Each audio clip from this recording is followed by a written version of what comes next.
Welcome to the Retrieving Catholicity podcast, where we think about life and ministry in light of the whole truth, the whole church, and why it matters for the whole world. Welcome back to another episode of Retrieving Catholicity. I'm so glad you found us here on YouTube, Apple Podcasts, or Spotify. So today's episode is fun. I was reading a book on a plane recently, and I came across a quote in it, and I thought, man, I think I want to do a podcast episode just riffing on this quote and how I experienced it and why I think it is helpful for all of us. So maybe this will be helpful for you. Maybe it won't be helpful for you. Either way, we shall see. I decided I did a little challenge for myself. So this is a podcast. I'll be a little more open and vulnerable. I have just been frustrated with my own lack of focus. So, I finished the dissertation back in, I don't know. I defended it in January of 25. So late fall, October, November, September, October, November, I was really in the dissertation bunker and reading and writing 24/7 and living in that world. And I was, excited about when I finish the dissertation, I'll be able to read a lot of other books and do a lot of other intellectually stimulating things. And I quickly found that I did not do those things. I filled my open minutes with mindless scrolling and did not fill them with as positive things. Now, I didn't fill them with like negative on their face things, but I just scrolled a lot. And in scrolling a lot, I lost a lot of motivation. And so I've been traveling a lot this spring, kind of too much, frankly. And so if you're a member of our church, I don't travel this much every spring. Only one or two of those things are regular. The rest just kind of happened. They're once in a lifetime things. On my most recent trip, I decided I was going to scroll as little as possible. And so I was flying by myself and I was doing a wedding. And I thought, what if anytime I would be scrolling from like when I get to the airport here in Charleston, West Virginia, Yeager Airport, biggest airport in the world. From when I get to the airport till I get to the hotel, anytime I would be scrolling, so sitting in the lounge, sitting on the plane, wherever, that I will replace that scroll with reading. And so I did. And I was so encouraged because I read like pretty much a whole book, right? However, when I got back, I didn't stay with the challenge. And so I am going to be looking for ways that I can do that. Now, the book that I read was just this Lewis biography, the McGrath Lewis biography. I wanted to read a biography of C.S. Lewis. My family and I are going to England here in a couple of days at this point. Goodness gracious. And so, I love, like C.S. Lewis. We have a daughter named Lucy, so she's a little bit of a Narnian, I guess. It's kind of funny. Like, I'm not actually that huge of a fan that I would name my daughter, but it worked. And so I liked it a lot. So some people assume like I'm like all out. They'll be like quoting random scenes to me and I'll be like, I don't remember that. I'm sorry. But I read this Lewis biography and I was just brushing up on my C.S. Lewis information. So when we get to Oxford, I can be like a tour guide to the Ballard family.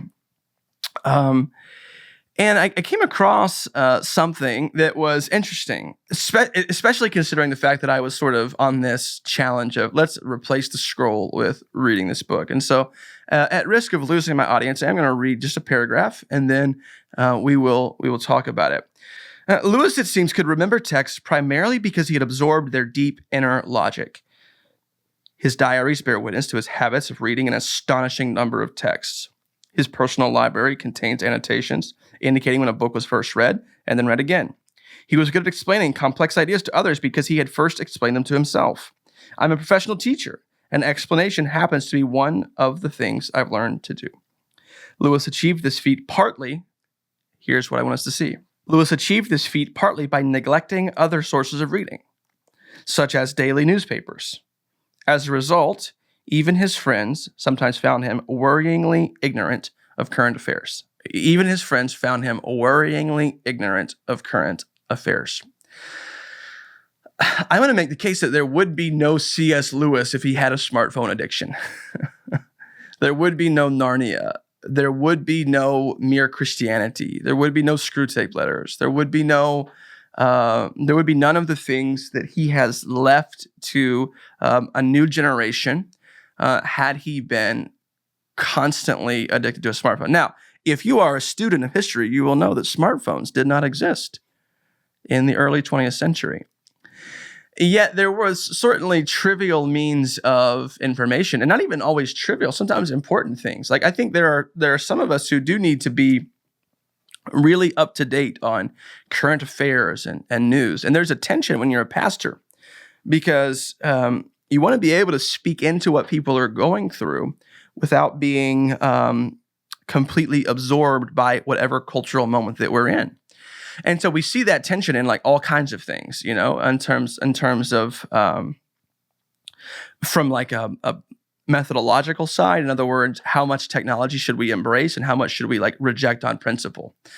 I am like in theory, I'm a reject on principle guy. And so I try to overcome that to a point by saying like, okay, what is inevitable? What really is inevitable?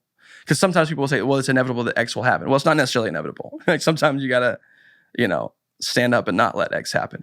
So what technological advances are inevitable that we need to just live with? And what do we need to push back on, even if it feels very countercultural? And so those are live topics that we're always working through. And sometimes we get it right. Sometimes we probably do not. But then there's also like, how much do I need to be aware of like all the things that are in the news that are, you know, I think a lot of Christian theologians today, a lot of Christians don't like theology, but they really don't like politics. Like they really don't like conflict and arguing. And they have equated theology and politics. You know, it's like when you go to Thanksgiving, you know, don't talk about what? You don't talk about politics and religion. You know, it's like these are the things that fire people up and make people angry. And so we just avoid them altogether.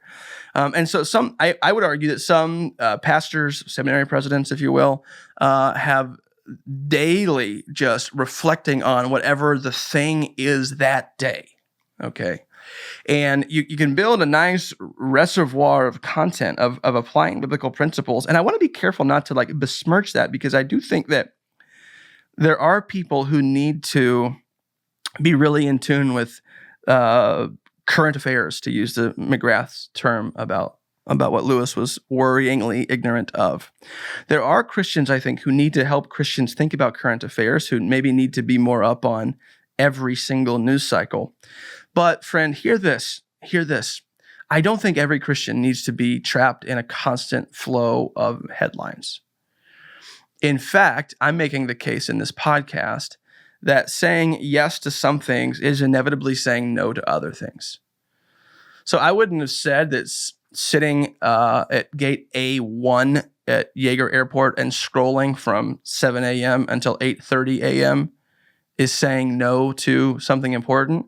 But by scrolling for that time, I am, in fact, saying no to other things. I have a tendency, this might be esoteric and it might just be me being weird, but I have a tendency to like minimalize day-to-day things and like focus on like the big picture things. But really how we spend our days is how we spend our lives.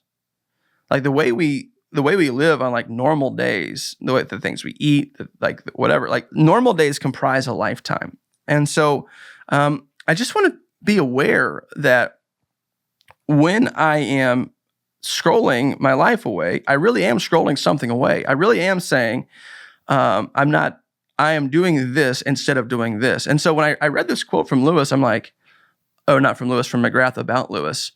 It really did strike me that at some point we have to make decisions about who we are and what we want to be and what we want to do, right? And there are times where we need to evaluate the way that we're spending our years. Yeah, but we need to evaluate the way that we're spending our minutes, not in like a hyper productivity way.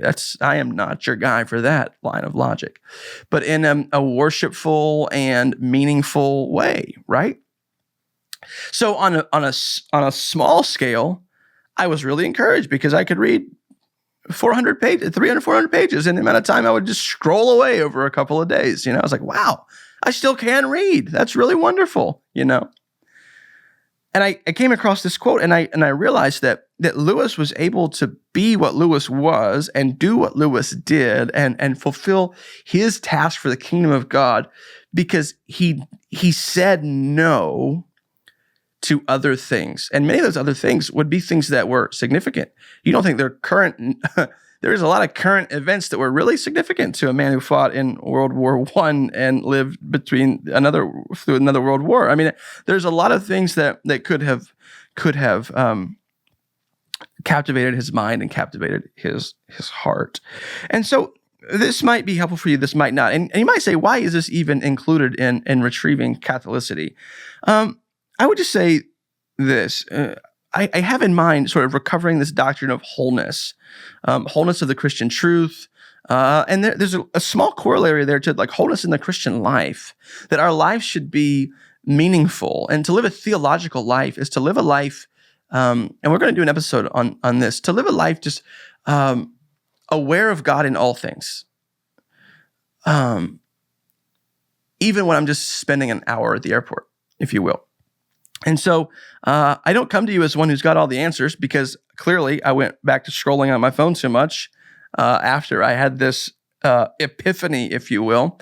But I was nonetheless reminded by C.S. Lewis and by Alistair McGrath's telling of the life of C.S. Lewis, who's a wonderfully complex man and imperfect figure. And I would encourage you to read biographies. I think biographies are fascinating. If you're not a big reader, maybe, and you're like, where would I start? Like, who are you interested in?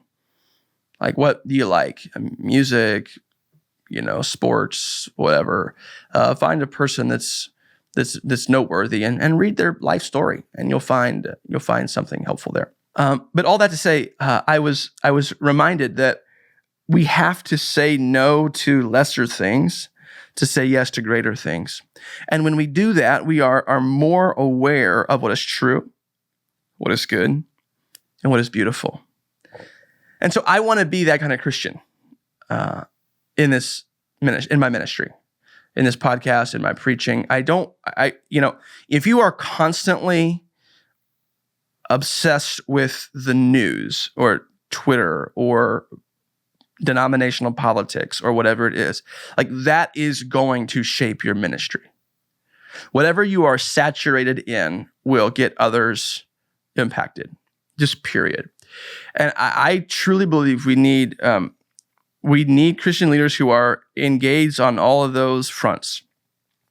But we need Christian leaders who willfully abstain from day-to-day controversies so that they can think deeply about the glory of God, the goodness of God, the meaning of this world, the meaning of life, the meaning of vocation, the meaning of ecclesiology, the Catholicity of the church even. All these things require us to say no to certain forms of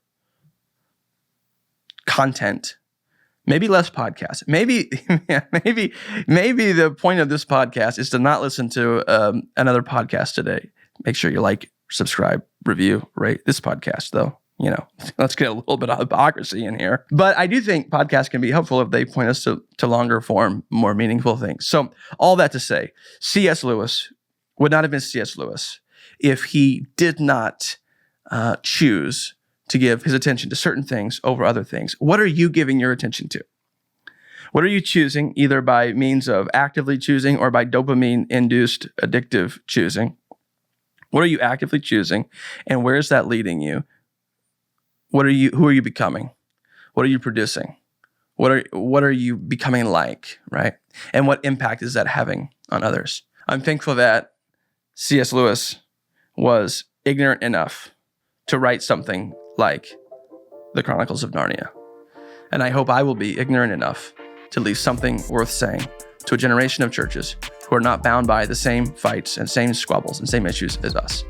But instead, we leave them something that is deep, lasting, and meaningful, and helpful for normal Christians everywhere. Thank you for tuning into this episode of Retrieving Catholicity, and I hope you are encouraged and empowered devotionally a bit this time. Thanks.